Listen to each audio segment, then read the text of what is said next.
Olá pessoal, tudo bem? Vamos dar continuidade aqui ao estudo das constituições brasileiras, né? A gente vem trabalhando no tópico histórico das constituições, a respeito das principais características das nossas constituições, né? Nós falamos nas últimas aulas a respeito das constituições do período militar e nós falamos aí no último aula, no finalzinho, sobre a questão da transição, né? Da ditadura militar para um processo de redemocratização, que é o que aconteceu em meados dos anos 80, segunda parte dos anos 80, de 85 para frente ali, e que vai se desdobrar no processo de redemocratização do Brasil e na elaboração de uma nova Constituição que vai estruturar esse Estado agora redemocratizado, né? Estado democrático, cujo marco assim, jurídico, político-jurídico, vai ser a Constituição promulgada em 5 de outubro de 1988, na sua atual Constituição. Aí, como eu falei para vocês na outra aula, eu abri um tópico, né, lá no OVA, sobre a Constituição de 88, pela importância que ela tem. A gente vai trabalhar o tópico, assim, está dentro ainda daquele tópico história das constituições, mas pela importância da Constituição de 88, a atual, que está atualmente em vigor, a gente vai trabalhar com ela especificamente, abrindo o tópico, dando assim, um carinho especial para ela. Então, hoje aqui agora a gente deve falar nessa aula aqui sobre as características, né, como é que aconteceram os trabalhos, né, na Assembleia Nacional Constituinte, que demorou mais 20 meses de trabalho mais ou menos, os anos de 87, 88, uma Assembleia eleita, a gente vai ver. Depois, numa próxima aula, a gente vai falar sobre as principais características, né, da Constituição Federal, dos traços essenciais da Constituição Federal. E numa terceira aula, a gente vai falar sobre a estrutura, tá, da nossa Constituição Federal. E a gente fecha, né, essa semana que a gente está entrando agora, semanas cujas aulas são no dia 27 e 29, a gente fecha, então, o estudo da Constituição Federal de 88, então fecha o tópico, né, histórico das constituições, desdobramos em dois, mais história das constituições, e aí a gente fecha também aqui o nosso conteúdo programático para a nossa primeira avaliação, tá? Da forma que a gente já conversou na aula passada, no Zoom, lá na sexta-feira, que a gente conversou também na quarta-feira da aula retrasada. Tá? Então, assim, a gente falou um pouquinho sobre o processo de redemocratização, né? Nós tínhamos as constituições militares de 1967, emendada em 1969 pela emenda constitucional número 1 de 1969. Muitos juristas eles tratam essa emenda constitucional número 1 como, na verdade, uma nova Constituição, né? Então, de fato, nós tivemos, assim, a gente vai adotar esse ponto de vista, né? Como vocês já sabem, dizendo que no período militar tivemos duas Constituições, tá? A de 67, uma Constituição, elaborada por uma Assembleia Constituinte lá, manipulada, manietada, não era uma Assembleia Constituinte livre, soberana, ela foi subjugada pelos militares, então houve na verdade assim, um rótulo de Assembleia Constituinte, né, como se a Constituição de 67 ela fosse uma Constituição democrática, ela não foi, né, não é. E vai adotar o ponto de vista também de que a emenda à Constituição número 1 de 69 formalmente, né, ela recebeu o rótulo de uma emenda à Constituição, mas materialmente ela foi uma Constituição nova, né? Uma Constituição que é responsável por recrudescer o poder militar, restringir ainda mais as liberdades e as garantias individuais, tudo aquilo que a gente já conversou. E o período militar, né, vai acabar sofrendo um processo de extensão que é iniciado, na verdade, lá pelo Geisel e termina pelo Figueiredo, ali, meados dos anos 70, início dos anos 80, com o Figueiredo. O regime militar começa a sofrer contestações por parte da sociedade civil. A gente tem importantes atores da sociedade civil aqui. A gente tem a OAB com uma atuação bastante destacada nesse processo de redemocratização, né? O Raimundo Faoro foi presidente da OAB Nacional, da OAB em 77 e 79. O Raimundo Faoro escreve, né, um texto em nome da OAB, foi até publicado depois, conclamando o país, a sociedade e especialmente os estados militares para instalarem uma Assembleia Constituinte e reconstitucionalizarem o país, agora sob umas vestes democráticas, né? Entendendo que o apoio popular ao regime democrático estava caindo, os militares estavam passando, o Brasil estava começando a passar por um processo até de certos problemas econômicos, então o próprio desgaste dos militares frente à população já estava se acentuando, né? Então, assim, a conclamação para que o regime militar ele iniciasse um processo de transição para a democracia era algo que a sociedade já estava, né, grupos organizados da sociedade já estavam conclamando. A OAB teve uma participação bastante importante nisso. Nós temos também a CNBB, né, braço da Igreja Católica também, com uma situação bastante destacada nessa época, colocando expressamente favorável ao fim do regime militar. Nós temos também a Associação Brasileira de Imprensa, a ABI, enfim, diversos setores e atores da sociedade civil organizada ou não organizada, a população em geral também, mostrando que o apoio ao regime militar estava caindo. Só que um dia houve, o apoio estava caindo e haveria assim um anseio social para um processo de redemocratização. Isso é evidentemente introjetado pelo governo. O governo inicia um processo de transição para a democracia. Uma característica dos processos nosso processo de fim da ditadura militar, diferentemente de outros países, não foi um processo que se originou ou que teve, na verdade, o povo como grande ator que vai capitanear, vai liderar esse processo, né? Muito pelo contrário.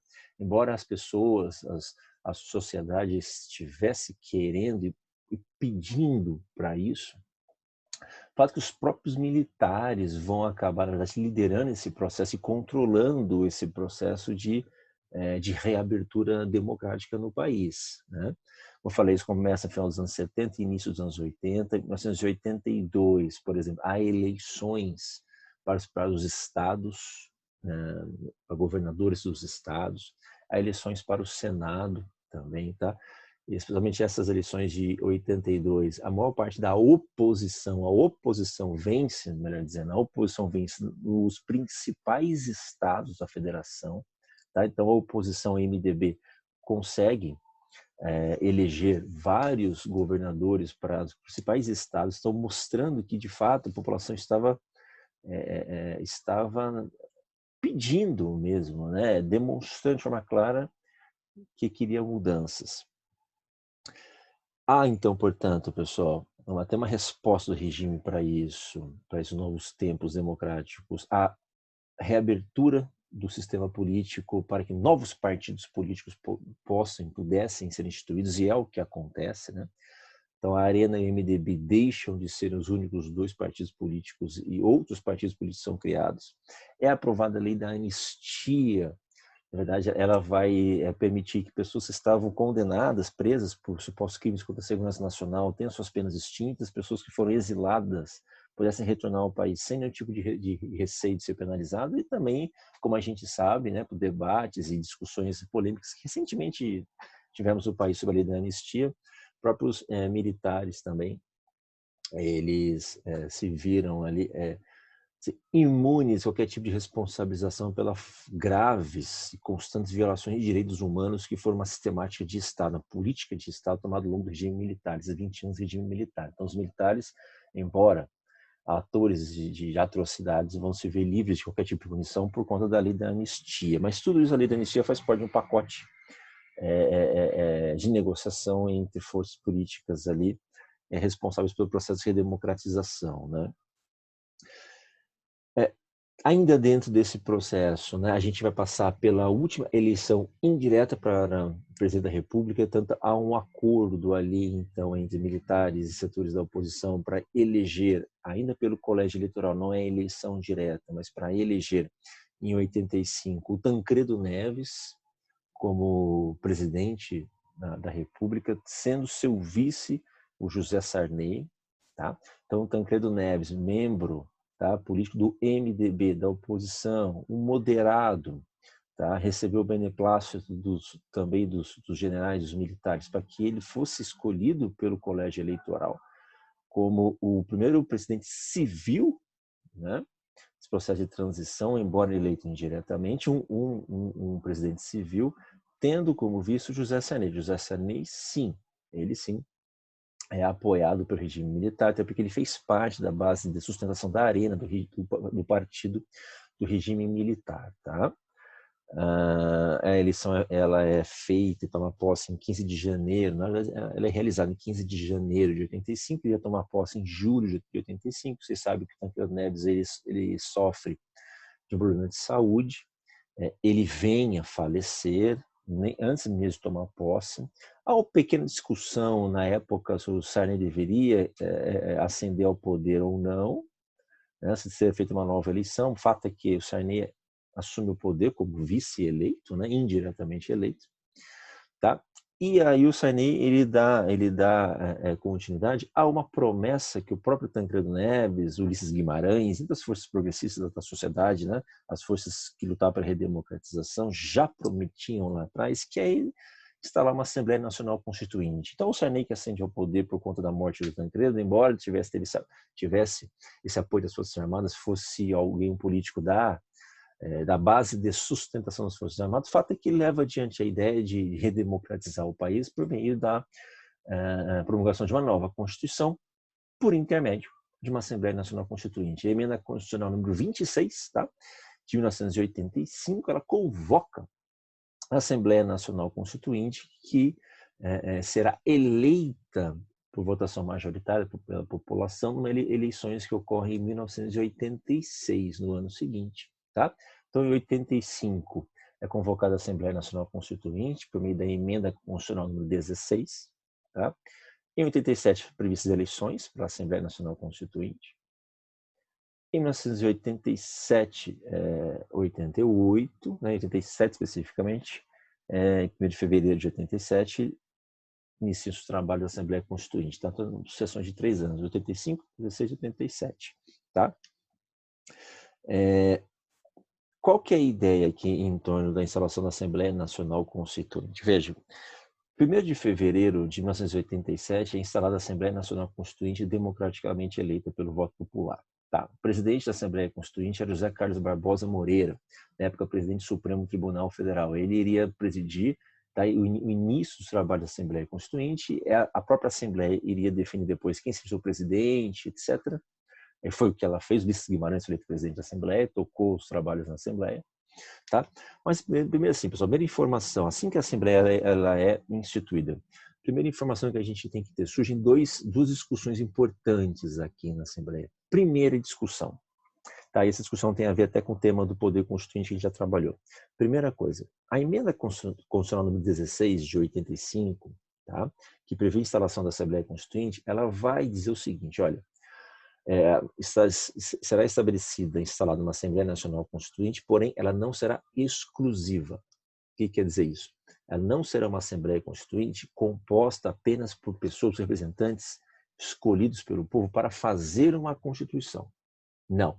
Essa Assembleia Constituinte ela será uma Assembleia Constituinte e, ao mesmo tempo, um Congresso Nacional, um poder legislativo ordinário, comum. Então, veja, a emenda constitucional número 16 de 85, ela diz o seguinte: o Congresso Nacional vai cumular o trabalho de Congresso Nacional e de Assembleia Nacional Constituinte. Então, ano que vem, 86, iremos eleger uma Assembleia Constituinte, que na verdade não será apenas Assembleia, será uma Assembleia Constituinte com a tarefa de elaborar uma Constituição, ou seja, será a expressão do poder constituinte originário. Mas, ao mesmo tempo, esses mesmos representantes que nós vamos eleger, esses mesmos representantes, eles vão, além de desempenhar o trabalho, de fazer uma nova Constituição para o país, de ser o vetor, o instrumento do poder constituinte originário, eles também vão atuar como poder legislativo ordinário. Eles vão atuar como um Congresso Nacional típico. Ou seja, a emenda constitucional 16, ela diz que o Congresso iria acumular atribuições. Tá? Então, aquelas pessoas, aqueles representantes, deputados e senadores que foram eleitos em 86, tá? Tomaram posse, iniciaram seu trabalho da Assembleia Constituinte em 1º de fevereiro de 87, eles atuariam como constituintes, elaborar uma Constituição, e ao mesmo tempo os trabalhos ali discutiam sobre leis ordinárias também, com poder legislativo comum, poder legislativo ordinário. Qual é a discussão importante aqui? A discussão importante que muita gente disse na época que, olha, que para essa Assembleia ser soberana, ser uma Assembleia livre de verdade, o que vai acontecer? As pessoas que foram eleitas para elaborar a Constituição, constituintes, eles não podem ser as mesmas pessoas que legislam de maneira ordinária, as leis ordinárias, leis comuns, o poder legislativo comum. O momento em que uma sociedade elabora sua Constituição é um momento excepcional, de legislação excepcional. né? No momento que toda a sociedade ela se volta para aquilo, ela confere poderes aos representantes, poderes extraordinários, poderes especiais, excepcionais. Isso não pode ser confundido com aquelas eleições ordinárias comuns que a gente tem em 4 anos para eleger representantes para a legislatura ordinária. Muita gente diz o seguinte: essa Constituinte só seria legítima se ela fosse eleita apenas somente para elaborar a Constituição, e depois que a Constituição fosse elaborada, essa Assembleia ela fosse dissolvida. As pessoas não manteriam os seus mandatos. Afinal de contas, o mandato seria dado pelo povo apenas somente para elaborar a Constituição. Parece que isso aconteceu conosco, né? De maneira cumulativa. Nós não tivemos, como foi em 33, para elaborar a Constituição em 34, nós não tivemos Assembleia exclusiva. Isso foi colocado em pauta na época. Escuta, então, os representantes, deputados e senadores vão elaborar a Constituição e eles vão continuar sendo deputados e senadores, mesmo depois que a Constituição foi promulgada. Quer dizer, então, muitas vezes, nesse trabalho de discussões, que tipo de proposta vai ser aceita, ser colocada na Constituição, muitas vezes, eles vão fazer isso com interesses particulares, interesses privados, porque, na verdade, eles vão querer se beneficiar disso. Então, foi colocado em pauta. Seria uma Assembleia Constituinte legítima? Então, a questão da exclusividade foi colocada em pauta, né? Nas próprias discussões. Lá nos primeiros dias, primeiros encontros da Assembleia Constituinte. Nós tivemos também uma outra discussão bastante importante que diz a respeito sobre a existência, pessoal, dos chamados senadores biônicos. O que significa isso? Falei para vocês que a Assembleia Constituinte ela foi eleita por voto popular, eleições que ocorreram em 1986. Tá? Então, o povo foi às urnas sabendo que ele iria eleger representantes que iriam cumular atribuições de constituintes e legisladores ordinários, deputados estaduais, deputados federais e senadores, desculpa. Entretanto, em 1982 houve eleição indireta para o Senado. Então nós tínhamos no Senado alguns senadores que tinham um mandato de 8 anos. Então, se foi eleito em 82, com os mandatos de senadores até hoje são de 8 anos, tá? O mandato é de 8 anos. Então, se foi eleito em 82 por colégio eleitoral, votação indireta, tá? Então, pelos militares. E o mandato deles iriam terminar apenas em 1990, né? Qual que é a questão? A questão é que, assim, quando foi eleita a Assembleia Constituinte, esses senadores eleitos em 1982 fizeram parte da Assembleia Constituinte. Então, esses senadores de 82 não foram eleitos em 86 para compor a Assembleia Constituinte. O poder que foi conferido a esses senadores não foi o poder constituinte. O povo não deu mandato a eles para eles representar o povo na Assembleia Constituinte. Eles já tinham um mandato, foi feito de maneira indireta, conferido a eles de maneira indireta em 1982. Né? Então, essa discussão teve lugar, né, na Assembleia Constituinte. Eram 23 senadores eleitos em 1982. Então, essa discussão houve, tanto em relação se a nossa Assembleia Constituinte seria uma Assembleia soberana, porque ela não era exclusiva para elaborar a Constituição, em termos de democracia constitucional. Muita gente entende que somente uma Constituição eleita promulgada por uma Assembleia exclusiva, né, que seria uma Constituição verdadeiramente soberana. Enfim, nós cumulamos essas atribuição com o Congresso Nacional, já aconteceu em outras constituições nossas do passado, tá?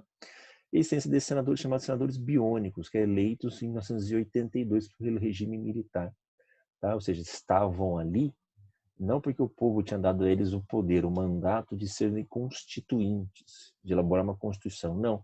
Já tinha o mandato em curso, eram 23. Eles fizeram parte da nossa Assembleia Constituinte. Discutiram, tá, os termos da nossa Constituição.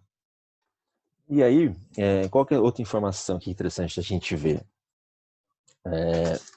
Nossa Assembleia Constituinte foi eleita, portanto, e começa os seus trabalhos em 1º de fevereiro de 1987, e o interessante é o seguinte: o José Sarney, na época, até um pouquinho antes da instalação da Assembleia Constituinte, ele nomeou uma comissão provisória, tá, de estudos constitucionais, que foi, na época, ficou apelidada de Comissão dos Notáveis, né? Até de forma um pouco pejorativa, com 50 membros, não apenas juristas, mas 50 membros de perfil ideológico bastante distinto, para poder trabalhar um rascunho, um projeto de Constituição, tá, algumas ideias básicas para apresentar a Assembleia Constituinte quando ela fosse instalada e para que a Assembleia Constituinte tivesse um projeto para começar a trabalhar em cima dele, né? Essa comissão recebeu críticas na época, mas enfim, iniciou seus trabalhos, tá? Sob presidência do Afonso Arinos, vários juristas de importância estiveram presentes, José Afonso da Silva, por exemplo, esteve presente, enfim, entre outros, e eles elaboraram um projeto de Constituição. O projeto de Constituição é um projeto extremamente analítico, tinha mais de 400 artigos, tá? E aí que tá, ele propunha um Estado democrático de direito de nítido caráter social, então com uma ampla margem, uma ampla abertura para a positivação de direitos sociais mais variadas ordens. Tá? E o interessante, e aqui é o que houve um nó da questão, que esse projeto dessa comissão que o Sarney instala, ela estipulou um sistema parlamentarista de governo.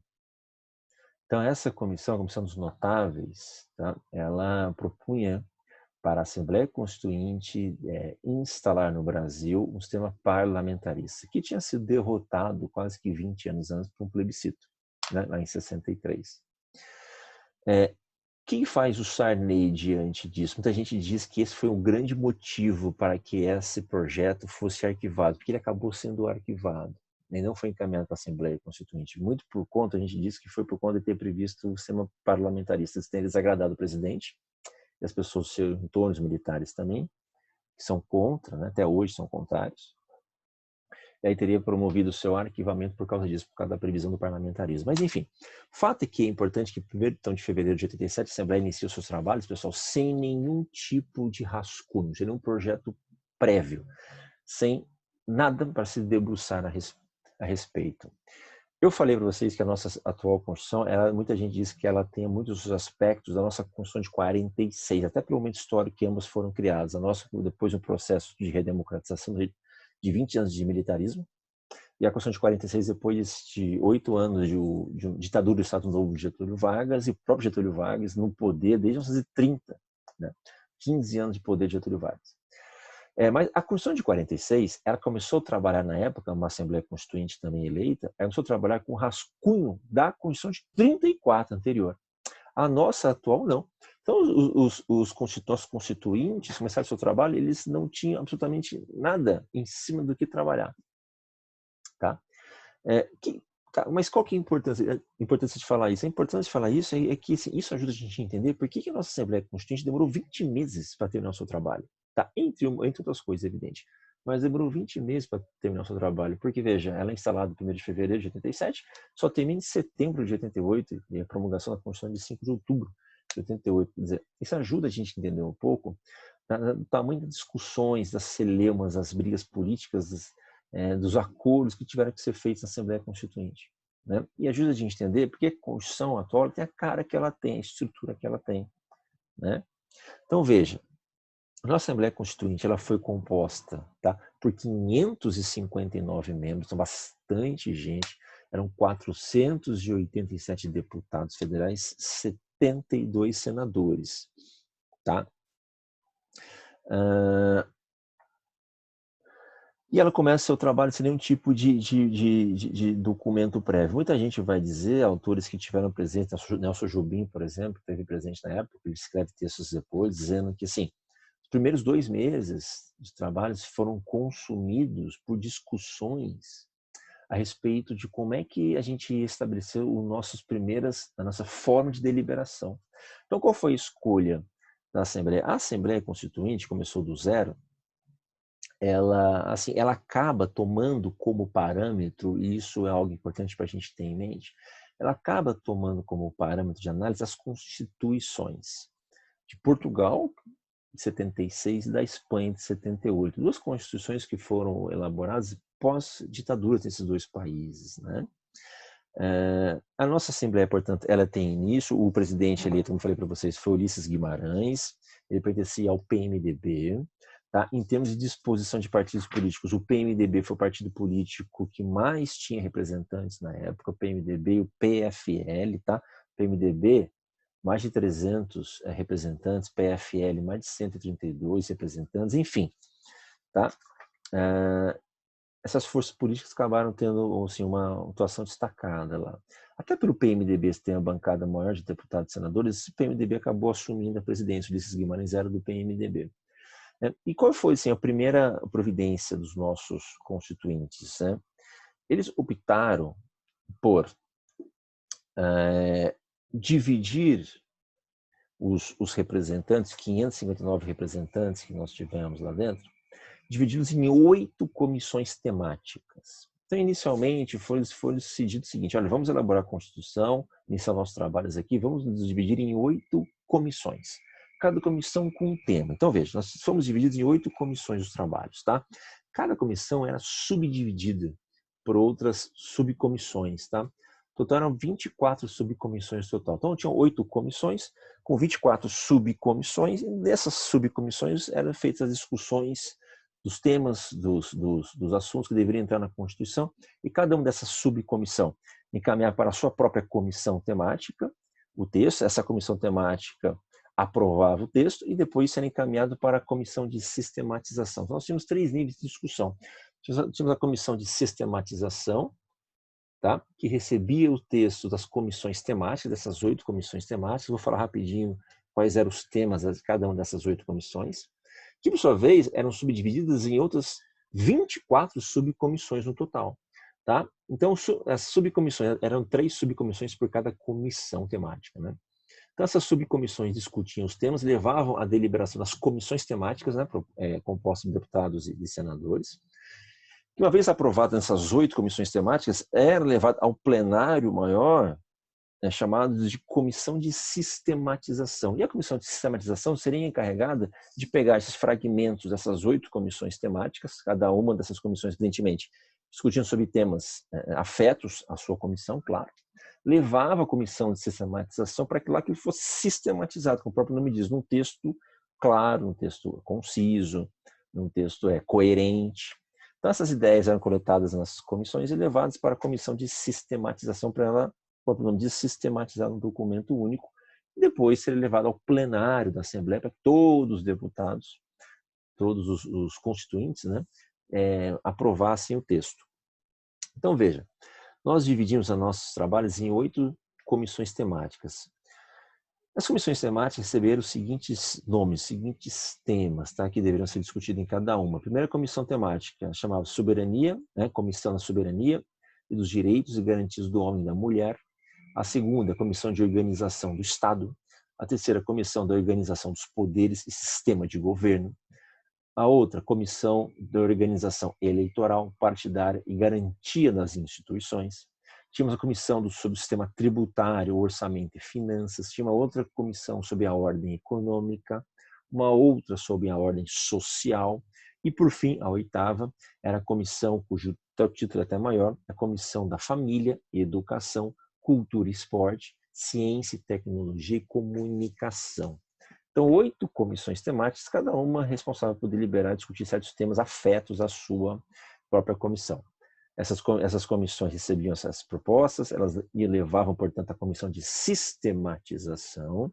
Tá? Lá era discutido os textos eram organizados e, posteriormente, seria levado ao plenário da Assembleia Constituinte para a votação de todos os constituintes. Tá? Interessante a gente ver que uma outra informação bastante relevante é que a nossa Assembleia Constituinte, isso é um motivo até de orgulho nosso, até em termos internacionais, tá?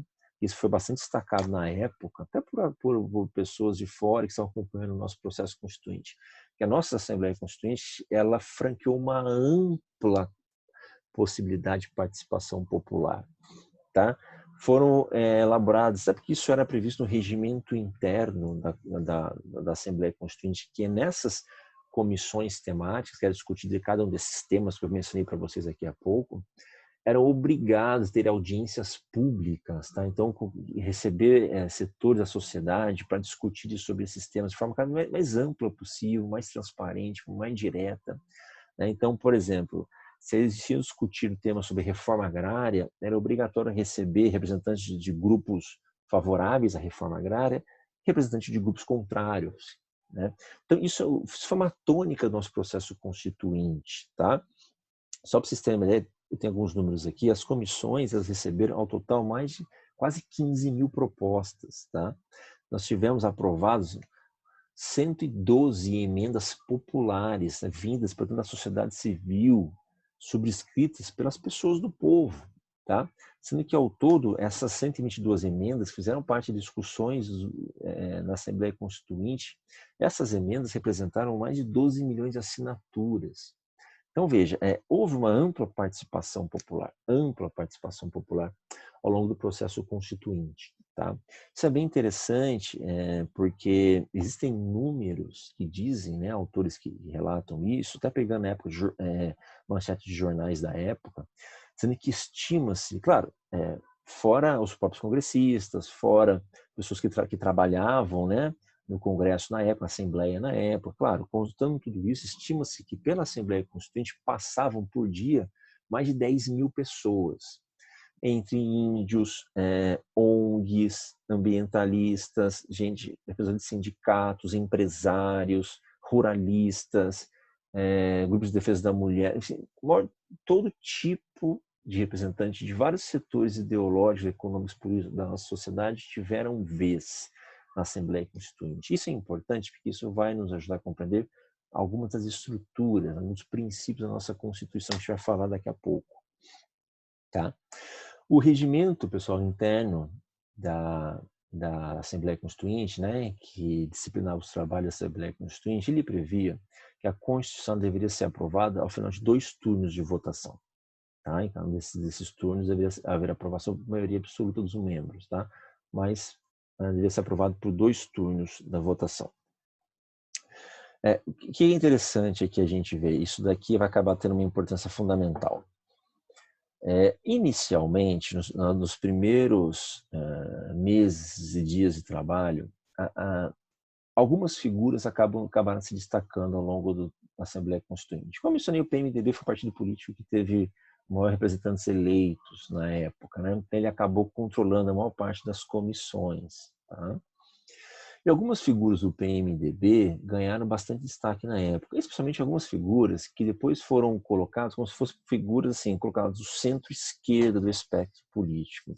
Estou dizendo de quem? Basicamente Mário Covas, Fernando Henrique Cardoso, José Serra, enfim, entre outras pessoas, mas até mais o Mário Covas foi um grande líder do trabalho que a Assembleia Constituinte teve no início. Então, ele organizava, ele sistematizava muito dos trabalhos ali. Por que eu estou falando isso? Estou falando isso porque, assim, ao final da discussão do primeiro turno das discussões do projeto da nossa Constituição, até em 87, né, o projeto rascunho da Constituição é levado à aprovação no primeiro turno na Assembleia Constituinte, ele é aprovado.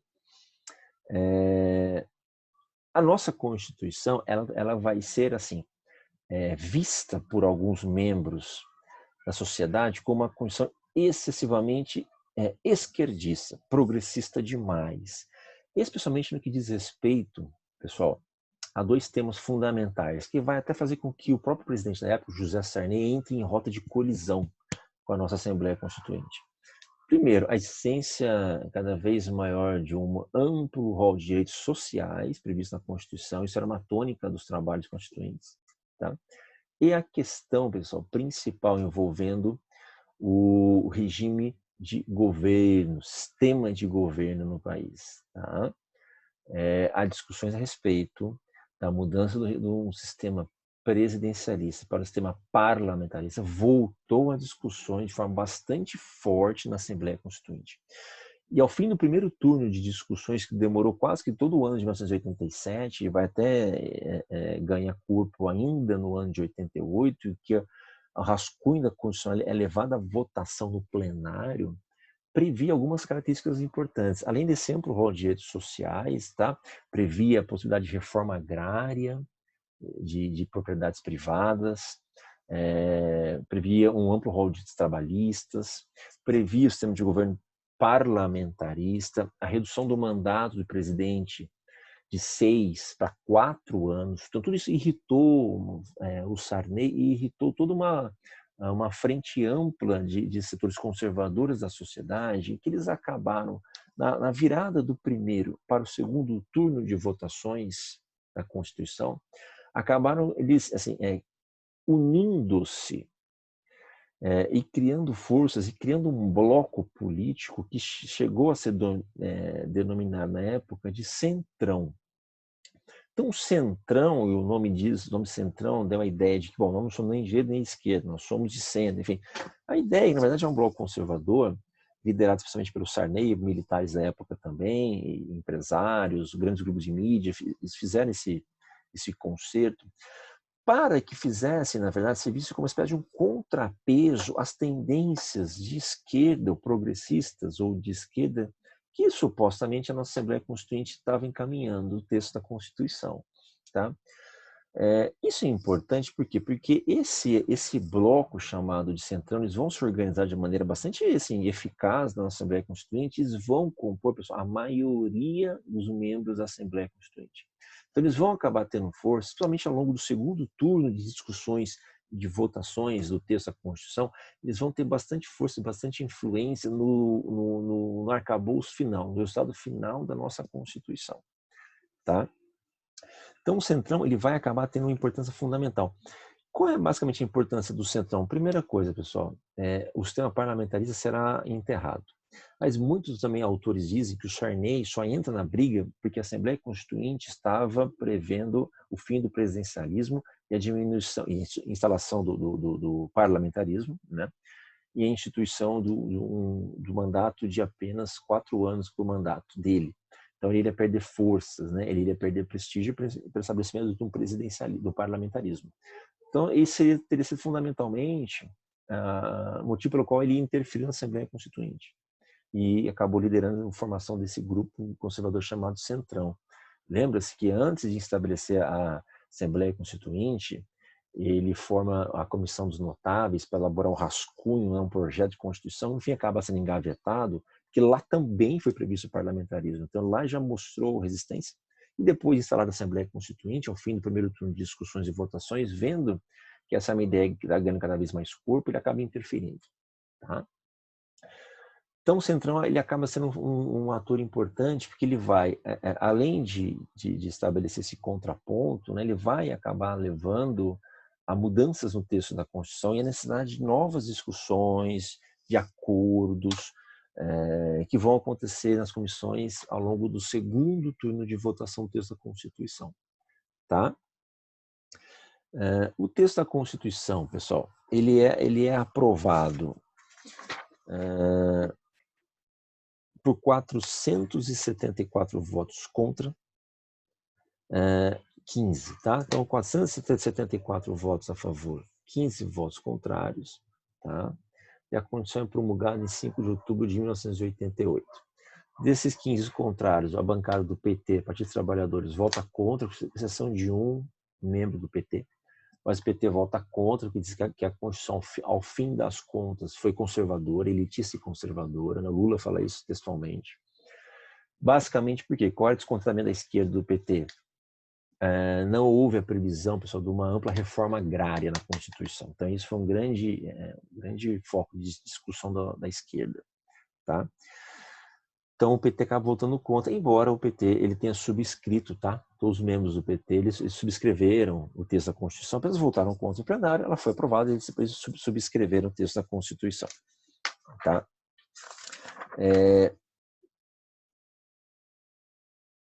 A nossa Constituição, a gente vai ver, ela é um reflexo de ambas discussões que tiveram corpo na Assembleia Constituinte, envolvendo o que nós podemos chamar de forças conservadoras da direita, conservadores, portanto, o que seria de progressistas ou forças de esquerda. Foi uma Assembleia Constituinte que demorou, como eu falei, 20 meses para finalizar os seus trabalhos, iniciou o trabalho de discussão sobre a nossa Constituição sem nenhum projeto prévio, ou seja, teve começado uma folha de papel em branco do zero. Tá? Isso fez com que uma série de dificuldades tivessem que ser enfrentadas. A primeira medida tomada, como eu falei para vocês, foi dividir em 8 comissões temáticas as discussões. Isso trouxe um impacto, porque se nós dividimos em 8 comissões temáticas os trabalhos da Assembleia Constituinte, cada uma dessas comissões se sentiram obrigadas a querer colocar no texto da Constituição assuntos relacionados à sua própria comissão. né? Então, a nossa Constituição ela acabou sendo obrigada a aglutinar no seu texto uma série de assuntos, temas, etc., que, às vezes, assim, literalmente, não fazem parte de uma Constituição, né? Falei para vocês, por exemplo, que a nossa Constituição ela foi votada em 2 turnos, né? Já no primeiro turno de votação, em que basicamente a esquerda acabou liderando o processo, ou que seria chamado de esquerda, né? Porque na verdade são membros do próprio PMDB que acaba liderando, o Mário Covas, como eu falei. Ao longo do segundo turno de votação, por dissidência interna do PMDB, é criado o PSDB, então dissidente, gente que sai do PMDB descontente, né, com membros do PMDB que vão se aglutinar ao centrão. Então, muita gente do PMDB acaba saindo do PMDB, fundando um partido novo durante o processo constituinte, tá? Que é o PSDB, né, fundado em 88, José Serra, Fernando Henrique Cardoso, Mário Covas, enfim, entre outros. Né, tá? Assim, no primeiro turno de votação, por exemplo, pra você ter uma ideia, a nossa Constituição que foi aprovada tinha quase 500 artigos. Então, assim, ela sofre uma série de mudanças ao longo do segundo turno, uma série de acordos acabam tendo que serem setados entre grupos políticos distintos lá dentro da Assembleia, que faz com que ela acabe tendo essa cara que ela vai ter, né, que ela tem atualmente. Tá? Uma coisa a gente não pode esquecer, tá? Apesar de imperfeições que a nossa Constituição pode ter, ela foi fruto de um processo amplo de participação popular. Isso é importante. É uma Assembleia Constituinte eleita por voto popular. Uma Assembleia Constituinte, ao longo do seu processo de 20 meses, não sofreu pressão de militares ou de nada, ou só pressões assim normais, mas nada que pudesse colocar em risco a liberdade de algum membro da Assembleia, nada que pudesse colocar em risco a própria existência da Assembleia, com medo de dissolução da Assembleia, como fez Dom Pedro I, nossa primeira Assembleia, nada disso aconteceu. Houve uma fiscalização forte da mídia, as pessoas, como eu falei, participaram diretamente das comissões, audiências públicas, emendas populares foram levadas à Constituição. Pessoal, então, assim, ela é fruto de um amplo processo de debate público. Vai trazer virtudes e vai trazer defeitos. Tá? O fato é que ambos, virtudes e defeitos, são resultado dessa participação popular. Tá? Basicamente, fica o registro. Ao fim do primeiro, passar de primeiro para o segundo turno de votação. A criação do bloco conservador chamado Centrão foi decisivo para uma série de modificações, para uma série de questões relevantes que a gente vai ver depois, tá? Que acabaram sendo levadas à frente e serviram como uma forma de você restringir um pouco a atuação das forças de esquerda, forças progressistas que estavam liderando, durante quase o primeiro turno, lideraram o processo constituinte. Tá? Então, nossa Constituição ela vai acabar, pessoal, fica o registro final aqui para a gente encerrar, ela vai acabar por trazer no seu texto e positivar no seu texto visões de mundo muitas vezes antagônicas, tá? Que seriam visões progressistas ou visões, pode dizer, de conservadoras. Tá? Então, muito na Constituição ela vai positivar e trazer no seu texto essas visões de mundo. Foram formas de fazer acordos para que o texto final pudesse ser aprovado, votado e aprovado. Tá? Então, ela vai trazer muitas vezes princípios colidentes, antagônicos. Só para dar um exemplo, já falei sobre isso mais para frente, mas para dar um exemplo. Nossa Constituição prevê a garantia da propriedade privada. E no dispositivo seguinte, vai dizer que a propriedade privada só é garantida se atender sua função social. Então, lá no artigo 170 da Constituição, ela vai dizer, olha, somos uma sociedade que, em termos de economia, temos um mercado privado. Nós garantimos aqui a livre concorrência, a livre iniciativa. Mas o mesmo artigo 170 vai prever o mercado, né, o sistema econômico, ele só se legitima na medida em que ele garante a justiça social e preserva empregos. Então, veja, você consegue ver no mesmo artigo, no mesmo dispositivo, princípios antagônicos, distintos. Tudo isso é fruto de acordo, de alianças que foram feitas entre forças que se digladiaram na Assembleia Constituinte. Essas forças não eram simétricas, não tiveram o mesmo poder. Uma e outra, em alguns momentos, puderam impor sua vontade. O fato é que a nossa Constituição é fruto de um grande acordo, uma Constituição, a gente vai ver mais para frente, compromissória, fruto de um acordo. Tá? Isso é relevante. muito relevante para a gente entender o papel da Constituição. Só gostaria aqui de dizer para vocês que eu vou colocar lá no AVA, tá, pessoal, um link para um vídeo em que ele reproduz o discurso do Ulisses Guimarães, tá? Na sessão de 5 de outubro, na sessão de encerramento, na verdade, né? A sessão de encerramento da Assembleia Constituinte, de 5 de outubro de 88, em que a Constituição é promulgada, tá? Vou pedir para vocês olharem esse vídeo, ele tem em torno de 10, 12 minutos o vídeo, é o discurso todo dele.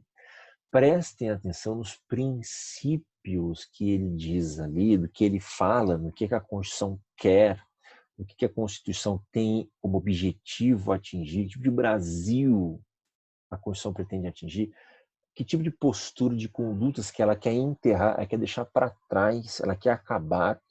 Preste atenção nisso, por favor, porque isso é fundamental para a gente conseguir interpretar a Constituição de maneira adequada.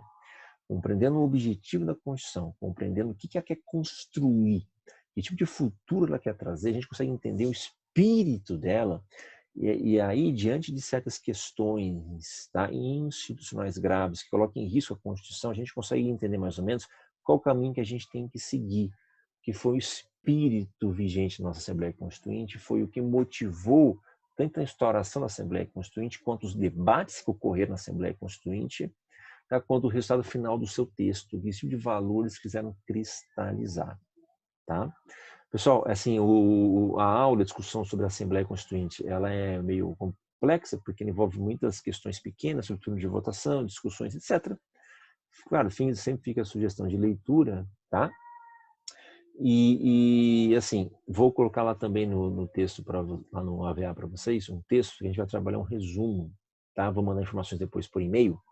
A gente vai trabalhar um resumo sobre um texto que vai falar, 2 capítulos, né, de um material que vai falar sobre o trabalho da Assembleia Constituinte e vai falar sobre as características da Constituição brasileira. Tá? E esse trabalho a gente vai voltar a falar, vamos falar na aula que já tivemos online via Zoom, tá? Vou mencionar com vocês e vou mandar um e-mail também explicando, mas esse texto ele vai estar identificado no AVEA, é para fazer resumo, para entrega valendo nota já para o segundo bimestre, tá? Segundo bimestre. Tá bom? Pessoal, qualquer dúvida, a gente está em aula lá na quarta-feira que vem, dia 29, às 7h30 da noite, para uma turma, às 9 horas da noite, para outra turma, tá bom?